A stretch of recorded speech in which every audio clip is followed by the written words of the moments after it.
Yaani hapa dunia nzima hakuna mtu anayeweza kumzuia mtu akiamua kuiba au kukuibia kama fundi. Fundi hata uwe una akili vipi, yaani uwe una uwezo kuwa mkaguzi wa hesabu za serikali, lakini fundi akiamua kukuibia anakuibia. Uwe macho usiwe macho. Fundi kujenga akiamua kukuibia anakuibia. Fundi magari akiamua kukuibia anakuibia.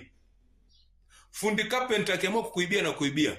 Fundi simu, fundi friji, yani hata wewe una akili vipi, fundi umeme, yani mafundi wote, sijui fundi kushona, huwezi kumdhibiti. Hizi kazi hawa jamaa huwa wana akili kuliko unavyofikiria. Yani hakuna fundi ambaye sio mwizi.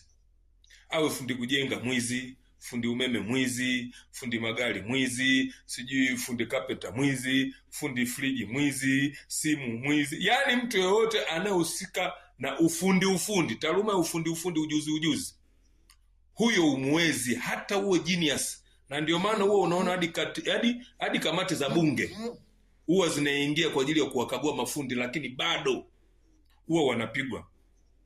Yani unaweza ukaenda kwa fundi carpenter au fundi kuchomelea, au unaenda kununua vifaa vya ujenzi